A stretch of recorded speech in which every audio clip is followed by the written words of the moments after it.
जय श्री हरि।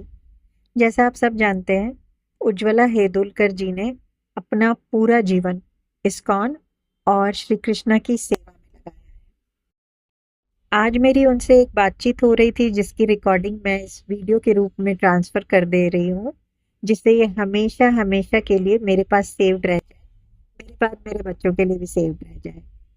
और अगर इस रिकॉर्डिंग को सुनकर आप में से कोई भी प्रेरित हो जाता है और अपने जीवन में ये एक व्रत को स्टार्ट कर देता है, तो मेरे और उज्ज्वला जी के जीवन का भी बहुत ही ये एक खुशी का पल होगा। हमारा एक सोल पर्पस भी पूरा होगा। तो अगली आवाज आप उज्ज्वला जी की सुनेंगे और समझने की कोशिश कीजिए कि कितनी अच्छी चीज हमारे आध्यात्म ने ही हमें दी हुई है। बस समझना है और उसे अपने लाइफ में उतारना है। समझिए कि कुछ तो कारण होगा जो आपको ये वीडियो मिल रहा है, आप इसे सुन रहे हैं। इसके डिवाइन मैसेज को डिकोड कीजिए। यहाँ मेरा मकसद ये नहीं है कि आप मेरे चैनल को सब्सक्राइब कर लें या लाइक करें या मुझे कमेंट करें। मेरा मकसद है कि आप अपनी सोल के लिए आने वाले साल में कुछ तो अच्छा करें। क्योंकि अगर अभी आपने इस व्रत को उतार लिया अपने जीवन में, तो आप अपने बाद एक ऐसी धरोहर अपने बच्चों को देकर जाएंगे कि आपने कभी सोचा भी नहीं होगा। पीढ़ी दर पीढ़ी कोई एक पर्सन भी अगर फैमिली में एकादशी का व्रत कर रहा है, तो कितनी वैल्यू है उसकी, वो आप जब व्रत करना शुरू कर देंगे तो आपको खुद लाइफ में होने वाले चेंजेस से समझ में आएगा। सिर्फ एक बार वीडियो को सुनते सुनते ये ज़रूर सोचिएगा कि क्या आपके लिए कोई डिवाइन मैसेज है इसमें। क्या सचमुच आप अभी तक इस व्रत को नहीं कर रहे हैं और आपको स्टार्ट कर देना चाहिए। अगर दिल में हाँ एक बार भी आए तो ज़रूर स्टार्ट कीजिए।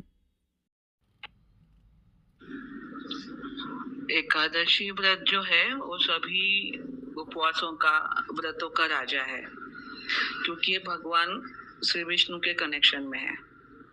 भगवान विष्णु के बॉडी से निकली हुई एकादशी, तो उन्होंने उनकी राक्षस से रक्षा की थी, इसलिए फिर उनका नाम एकादशी पड़ा। और भगवान ने कहा कि जो भी तुम्हारा उपवास करेगा वो मुझे प्राप्त करेगा। तो एकादशी जो व्रत है वो हर सोल को करनी चाहिए, हर जीवात्मा को करनी चाहिए, क्योंकि वो जो व्रत है वो सिर्फ आपके पापों को ही नष्ट नहीं करता, वो भगवान श्री विष्णु की भक्ति प्रदान करता है। अगर जैसे आपने सोमवार उपवास किया, मंगलवार किया, कोई भी और उपवास किए, तो वो मृत्यु के बाद यमपुरी में मतलब यमराज के दरबार में साक्ष्य देने नहीं आता। मगर इनके प्रकार अगर कोई व्यक्ति एकादशी का व्रत करता है और वो किसी कर्म की वजह से अगर नरक में भी जाएगा, तब भी एकादशी वहाँ पे साक्ष्य देने आती है। जो एकादशी देवी है वो वहाँ पे साक्ष्य देने आती है कि इसको तुम नरक में नहीं डाल सकते, क्योंकि इसने मेरा उपवास किया है। इस वजह से एकादशी अपने में ही महान उपवास का व्रत है, और ये सीधा भगवान से जुड़ा देता है।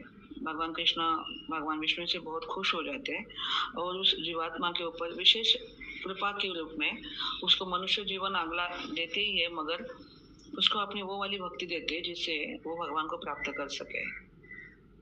और भगवान की प्राप्ति भगवान की कृपा से ही होती है, हमारे दम पे नहीं हो सकती, क्योंकि हम उतने प्योर सोल नहीं है और कलयुग का माहौल इतना खराब है कि हम कलयुग में आप जितना अच्छा वाला भजन करना चाहिए उतना नहीं कर सकते। इसलिए ये जो एकादशी व्रत है ये बहुत बड़ी कृपा है, भगवान ने हमारे लिए इसको धरती पे लाया हुआ है। तो अगर कोई जीवात्मा इस व्रत को करता है तो गारंटेड वो इस जन्म मृत्यु के चक्र से छूट सकता है। क्योंकि एकादशी व्रत के बारे में मैं छोटी सी यहाँ पे एक कथा बताना चाहूंगी कि एक लड़की का पिता जो था उसकी मृत्यु हो गई, तो शमशान में उसको जला रहे थे। तो लड़के का लड़का बहुत डिस्टर्ब था कि पिताजी चले गए, तो शमशान भूमि में वो बैठ गया वहाँ पे, और बस सारे सारे लोग चले गए, उधर ही बैठा था वो। अचानक मतलब शाम का समय था, थोड़ा रात हो गई, मगर वो इतना दुखी था कि वही बैठ गया था। तो वहाँ पे जो दो दो वहाँ पे घोस्ट आ गए, और उसमें से एक जन बोला कि मुझे इस लड़के को खाना है, मगर दूसरा बोला कि तुझे किसने रोका हुआ है। तो कहता है कि इसकी जो पिता की चिता जल रही है ना, वो जो आग है, उस आग की जो परछाया है, उस छाया के अंदर ये बैठा हुआ है। तो बोला तो क्या प्रॉब्लम है? इसके पिताजी ने अपने जीवन में खाली 56 एकादशी की है। तो इतना उसका बॉडी प्योर है कि उस छाया को भी मैं टच नहीं कर सकता, क्योंकि इसने एकादशी व्रत किया है। और वो एकादशी व्रत की वजह से इसकी बॉडी भी बहुत शक्तिशाली थी। तो मैं इसलिए उसके छाया को भी टच नहीं कर पा रहा हूँ, इसलिए उसके, और ये छाया के अंदर बैठा हुआ है, इसलिए इसकी लड़की को मैं हाथ नहीं लगा पा रहा हूँ। तो आप समझ सकते हो कि एकादशी व्रत कितना पावरफुल है। तो ये जो एकादशी व्रत है, ये हर तरफ से आपको, अगर कोई कामना भी है तो भी वो पूरी करवाता है। जैसे पुत्रदा एकादशी, किसी को पुत्र नहीं हो रहा है, तो अगर उसने विधि विधान से पुत्रदा एकादशी की तो उसको पुत्र होता है। मोक्षदा एकादशी, मोक्ष चाहिए लाइफ में तो उसको बहुत अच्छे से करना, जपा करना उस दिन, और फिर मोक्ष मिल जाता है। सफला एकादशी, जीवन में किसी चीज में असफल हो तो आज सफला एकादशी है। तो कहने का तात्पर्य है कि एकादशी का जैसा नाम है वैसा वो कार्य भी करती है। और एकादशी, अगर आप एकादशी का व्रत किसी को अगर दान भी देते हो ना, जैसे एक बैल मर रहा था तो बहुत लोगों ने उसको कहा कि जो भी हमने पुण्य किया इस बैल को मिले। तो उसमें एक वेश्या भी थी, तो वेश्या ने भी अपना पुण्य उस बैल को दिया। मतलब जैसे बैल की मृत्यु हो गई, बैल यमराजपुरी में गया, तो यम ने कहा कि तुम तो पशु योनि में थे, तुम्हें तो कोई अच्छे कर्म नहीं थे, मगर मरते वक्त एक वेश्या ने तुमको एक पुण्य दिया है। उस पुण्य की वजह से तुम अभी मनुष्य योनि में जाओ और नीचे जाके तुम वो उसने क्या पुण्य किया था वही पुण्य करो, तो तुम इधर नहीं आओगे, तुम भगवान के धाम चले जाओगे। तो उसको ये स्मृति यमराज ने दे के रखी थी। तो जैसे वो बच्चा 10 साल का हुआ, उसको स्मृति थी वो पिछले जन्म में बैल की योनि में था। तो उसने उस वेश्या को ढूंढा। तो 10 साल में तो वो वेश्या बूढ़ी हो गई थी थोड़ी, उसको मिली वो। तो उसने कहा कि 10 साल पहले तुमने एक बैल को पुण्य दिया था, तो तुमने क्या पुण्य दिया, कौन सा पुण्य किया है तुमने? तो वेश्या ने कहा कि वो तो वेश्या है, वो तो कोई पुण्य नहीं है उसके पास, मगर एक तोता है उसके पास, वो कुछ पूरा दिन बड़बड़ता है, मैं उसके पीछे उसको बोलती रहती हूँ। तो तोते के पास गया तो वो भगवत गीता के श्लोक बोल रहा था, भगवत गीता के श्लोक बोल रहा था। तो उसने तोते को पूछा कि ये तुम क्या बोल रहे हो? कहता है कि मैं इस वेश्या के पास आने से पहले एक आश्रम में था, वहां पे वो लोग भगवत गीता का पठन करते थे, तो मैं भी अभी वही दोहराता था, तो मुझे वो पाठ हो गए, तो अभी यहाँ पे ये लेके आई तो मैं भी इसको ही बोलता रहता हूँ। तो फिर वो बच्चे ने क्या किया, भगवत गीता ली और उसका पठन शुरू किया। और आज के समय में वो जो बच्चा है इस्कॉन संस्था में उसने अपने खुद को ज्वाइन किया पूरी तरह। अब वो बड़ा हो गया, मतलब काफी 60 साल का हो गया है, मगर उसने अपनी एक कथा बताई थी। तो कहने का तात्पर्य है कि भगवत गीता, ये जो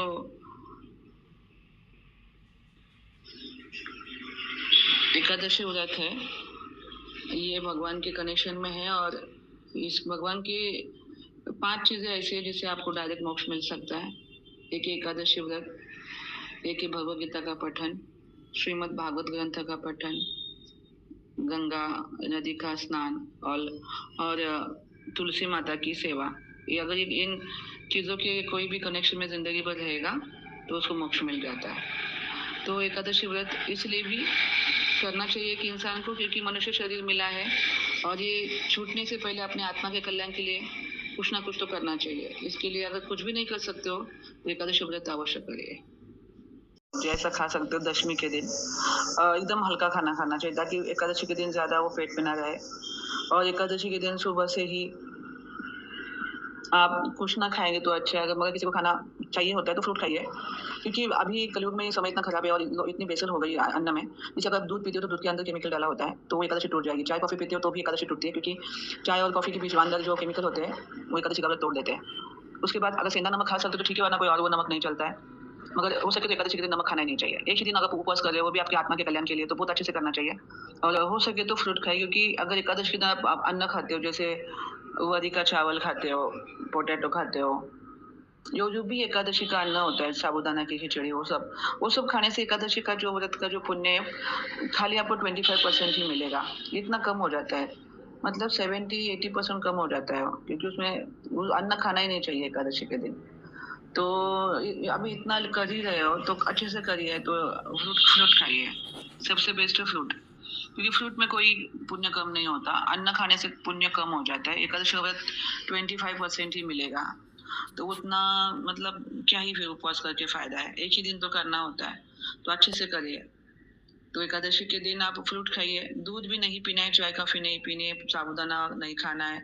सबके अंदर आज कुछ ना कुछ मतलब कुछ ना कुछ उसमें मिक्स है, तो वो एकादशी का व्रत टूट ही जाता है, हमें पता नहीं चलता। फिर लोग बोलते हैं हम उपवास कर रहे हैं, हमें तो कुछ फल नहीं मिल रहा है। तुमने किस टाइप का उपवास किया भाई? उपवास मतलब क्या? उपवास तुमको शरीर को तुमको आराम देना है, उस दिन तुम ये खाओ वो खाओ, उपवास का बदले उपवास का खाना खा रहे हो, तो वो उपवास फलित नहीं होता, वो फलित ही नहीं होता। लोगों को बहुत गलत फहमी है। एकादशी के दिन मैं तो कहती हूँ पानी पी के करो भाई, अगर तुमको सच में बहुत अच्छा कुछ चाहिए ना रिजल्ट, पानी पी के करो। नहीं पानी खाली पानी पे जा रहा है, कभी कभी गर्मी में आता है तो फ्रूट खाओ, इसके अलावा कुछ नहीं खाना चाहिए। और खाना ही है तो फिर सेंधा नमक डालो। और मैं तो मुझे बड़ा अगेंस्ट हूँ, मैं खाना ही नहीं चाहिए। अगर एक दिन करना है तो पानी पी के करो या फिर फ्रूट खा के करो, अदरवाइज खाना ही नहीं चाहिए कुछ भी, वरना वो एकादशी व्रत का फल नहीं मिलता, नहीं मिलता, मिलता ही नहीं। मगर लोगों को कैसे समझाया। दूसरी बात है कि एकादशी के दिन हरि का नाम का कीर्तन करना चाहिए। तो अगर आपको हरे कृष्ण महामंत्र आता है वो करिए, ओम नमो भगवते वासुदेवाय मंत्र करिए। विष्णु सहस्त्र नामावली जरूर पढ़नी चाहिए। भगवान श्री विष्णु के अगर फोटोज है या मूर्ति तो उनकी उस दिन पूजा अर्चना करनी चाहिए। और बहुत सात्विक से रहना है, झूठ नहीं बोलना है, किसी का मन नहीं दुखाना है, चिल्लाना नहीं है, गाली गलौज नहीं करना है। शाम के समय दिया जला के उसके सामने आप विष्णु सहस्त्र नामावली, गोपाल सहस्त्र नामावली कुछ भी वहाँ पे पढ़ सकते हो। भगवान का जो मंत्र कोई भी एक उसका चांट कर सकते हो, रित करना है फिर राम राम कृष्ण कृष्ण, उनके नाम का भी जाप कर सकते हो। दूसरी बात, एकादशी के दिन रात को जागरण करना बहुत अच्छा होता है, तो उससे एकादशी मतलब बहुत जल्दी उसका फल मिलता है।